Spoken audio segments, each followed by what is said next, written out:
Hello guys, இன்னைக்கு நம்ம கருட புராணத்தை பத்தி தான் டீடைலா பார்க்க போறோம்.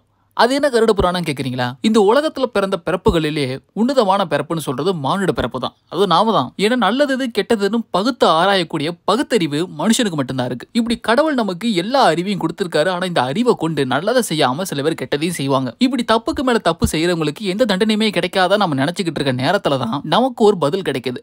அதுதான் கருட புராணம். நாம வாழ்ந்துகிட்டு இருக்கிற இந்த உடம்புக்கு மட்டும்தான் அழிவு இருக்கு. ஆனா ஆத்மாவுக்கு அழிவு கிடையாது. அந்த ஆத்மா நாம செஞ்ச பாவ புண்ணியத்தை பொறுத்து நரக சொர்க்கத்துக்கு போகும். ஒவ்வொருத்தரும் நாம செஞ்ச தப்புக்கு தகுந்த மாதிரி தண்டனைகள் நரகத்துல கிடைக்கும். அந்த தண்டனைகளை பத்தி விளக்கமா தான் அந்த கருட புராணத்தில் எழுதியிருப்பாங்க. சங்கர் எடுத்த அந்நியன் படத்துக்கு அப்புறம் தான் கருட புராணத்துல சொன்ன கும்பி பாகம், கிருமி போஜனம், வஜ்ர கண்டகம் இப்படின்ற வார்த்தைகளை நமக்கு ரொம்ப பழக்கமா போச்சு. சரி வாங்க, இந்த கருட புராணத்துல என்னென்ன தப்புகளுக்கு என்னென்ன தண்டனை கொடுக்குறாங்கன்றத டீடைலா பார்க்கலாம். And welcome back to the Nesam talkies. நம்ம சேனலுக்கு புதுசா வரீங்கன்னா சப்ஸ்கிரைப் பண்ணாதவங்க சப்ஸ்கிரைப் பண்ணிக்கோங்க. பக்கத்துல இருக்க பெல் பட்டனை கிளிக் பண்ணிக்கோங்க. அப்பதான் நம்ம வீடியோ போட்ட உடனே உங்களுக்கு உடனுக்குடனே நோட்டிபிகேஷன் வரும். தண்டனைகளை டீடைலா பார்க்கலாம் வாங்க. பொய் சாட்சி சொல்லி தப்பே செய்யாதவங்களை தண்டனைக்குள்ளாக்குறவங்கள அப்படி பண்றவங்களுக்கு அவிசி அப்படின்னு சொல்லக்கூடிய கொடூரமான தண்டனை கொடுப்பாங்க.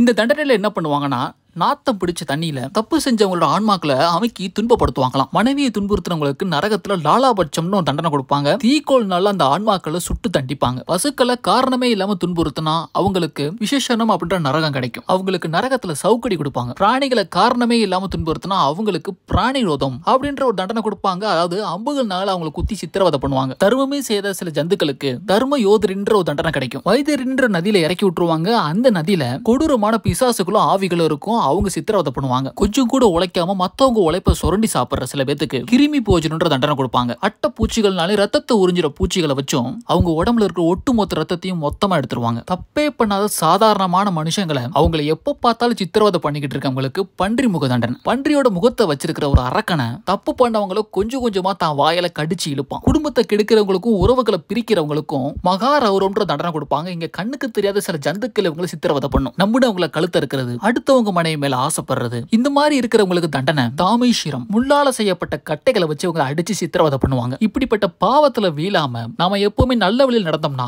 நரகத்துக்கு போகணுன்ற எந்த அவசியமும் இல்ல. இறந்ததுக்கு அப்புறமா நிம்மதியா சொர்க்கத்துல வாழலாம். இதைத்தான் கருட புராணத்தை ரொம்ப டீடைலா சொல்லியிருக்காங்க. இதே மாதிரி தண்டனை கிட்டத்தட்ட கருட புராணத்துல 28க்கு மேல இருக்கு. உங்களுக்கு தெரிஞ்சவங்க யாராவது இந்த மாதிரி தப்பு பண்ணிட்டு இருக்காங்களா? அவங்களுக்கு எந்த மாதிரியான தண்டனை இந்த கருட புராணத்துல சொன்ன மாதிரி கொடுக்கலாம் அப்படின்ற உங்க கற்பனையான கருத்துக்களை கமெண்ட் செக்ஷன்ல மறக்காம பதிவு பண்ணுங்க. அப்படி நம்ம சேனலுக்கு புதுசா வந்திருக்கீங்கன்னா சப்ஸ்கிரைப் பண்ணாதவங்க சப்ஸ்கிரைப் பண்ணிக்கோங்க. இதே மாதிரி சூப்பரான இன்ட்ரெஸ்டிங்கான இன்னொரு வீடியோல மறுபடியும் மீட் பண்றேன். Thank you and bye.